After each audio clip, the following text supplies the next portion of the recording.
and it will be Craciun. Is that how you pronounce it? I think it's Craciun. Craciun. All right. Yeah. Please proceed. Thank you.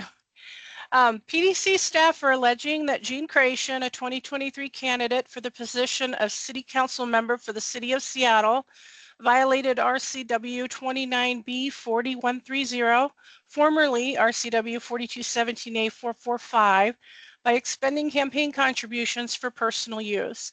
Specifically, staff alleged that Jean Craciun, the respondent, expended $9,300 in campaign contributions to pay for an existing rental property that she personally retained and used for non-campaign purposes before, during, and after the 2023 primary election. The allegation is based on staff's review of the respondent's expenditure history, research, and an October 21st, 2025 complaint filed by Hannah Wan, a former consultant advisor for the campaign. Ms. Wan also provided a spreadsheet, and I have attached links there instead of providing the whole complaint, which was rather voluminous, so you can link there. As for the background, on March 20th, 2023, Jean Craciun registered with the PDC as a full reporting candidate for election year 2023. She participated in and lost in the 2023 primary election. On her original candidate registration, she disclosed an address of 6544 Fauntleroy Way, Southwest Seattle, Washington, 98136 as her campaign address. That is Exhibit 1. The same Fauntleroy Way address was disclosed on all subsequent amended C1 reports. Ms. Wan first appears as an officer for the campaign on the respondent's amended candidate registration dated March 22nd, 2023, with the title of consultant.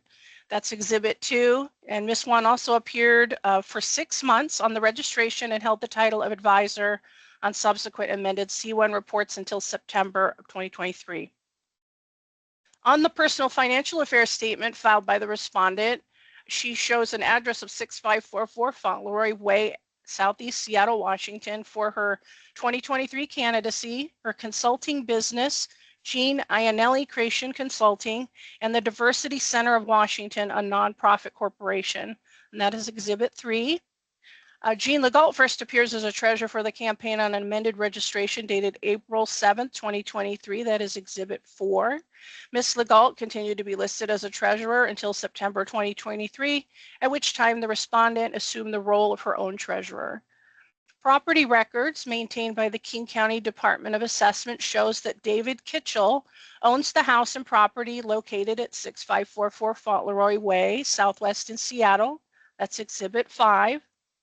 The respondent's campaign disclosed 3 expenditures of $3,100 each on C4 reports made on June 30th, 2023, August 2nd, 2023, and September 6th, 2023, respectively, which were described as campaign office rental and rental of campaign office space. These expenditures totaling $9,300 were made to David Kitchell. See Exhibit 6. The business license on file with the Washington State Department of Revenue for the respondent's sole proprietorship disclosed a physical location and mailing address, the Fauntleroy address for the physical location and mailing address. The business license was issued first on or before December 1st of 2020. That's Exhibit 7. According to the nonprofit annual reports filed with the Secretary of State's office between March 11th of 2021 and March 29th of 2024, the Diversity Center of Washington disclosed the same Fauntleroy Way address in Seattle as its street address, mailing address, and principal office. On these reports, the respondent is listed as the nonprofit corporation's founder, board president, and governor or governing person. That is Exhibit 8. And the Fauntleroy address was listed on the center's nonprofit annual report until September of 2024. Let's see, we can skip a few things. And then after receiving a complaint regarding a late reported in-kind contribution of $1,363 that the respondent paid to the City of Seattle's Seattle Ethics and Elections Commission on January 25th, 2024 for what appeared to be a civil penalty, PDC staff reached out to Polly Grow with the SEEC. After speaking with Ms. Grow by telephone, PDC staff learned that the in-kind contribution was a refund of democracy voucher funds. The SEEC said they found several expenditures made by the respondent's campaign that did not appear to be campaign related, including but not limited to the campaign office rental on Fauntleroy Way. The SEEC told Ms. Craciun that she could not use democracy voucher funds for those items and agreed to resolve the matter with them with a refund. The SEEC was unable to provide us with additional documentation of their findings, but they said they're available by phone to answer any questions that we might have. And then after I talked to the SEEC, I did reach out to the former treasurer, Jeannie Legault, by telephone on January 28, 2026, in an effort to obtain information about the Fauntleroy Way address. And Ms. Legault expressed concern regarding the expenditures the respondent made during the campaign that did not appear to be campaign related. On February 1st, 2026, Ms. Legault provided a written statement to PDC staff where she described challenges overseeing campaign expenditures because the respondent kept a campaign checkbook. She had issues obtaining receipts from the respondent and answers about expenditures. Ms. Legault said the respondent spent a large amount of money renting office space for the campaign, but the purpose of the rented space was never clear to Ms. Legault. That's Exhibit 9. On November 6, 2025, the respondent responded to the email allegations made in the complaint filed by Hannah Wan and claimed that Ms. Wan had no access or contact with her campaign and that the claims made by Ms. Wan were spurious. That's Exhibit 10. But as we know from my earlier mention of it, Ms. Wan was an officer for 6 months on that campaign. The respondent's been served with a hearing notice, and there are 3 other complaints about other matters that we're hoping to resolve under the alternative responses to noncompliance in rule. There are aggravating and mitigating factors. A mitigating factor is that the respondent is a first-time candidate. Aggravating factors include that the noncompliance appears to be part of a pattern of expenditure activity that benefited the respondent and others economically. And as far as recommendations go, unfortunately, the penalty schedule doesn't address personal use. So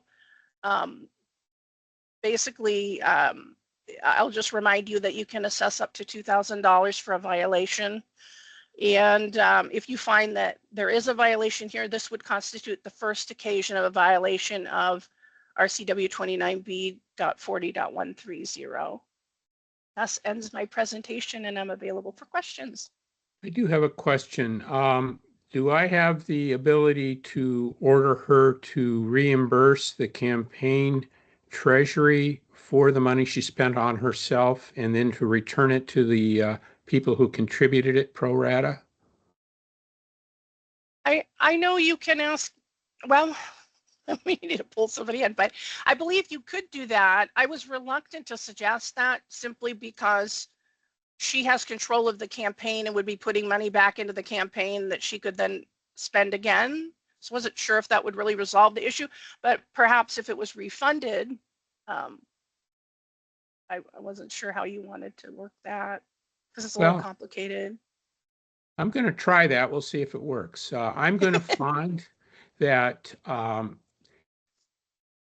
PDC has established the violations as alleged.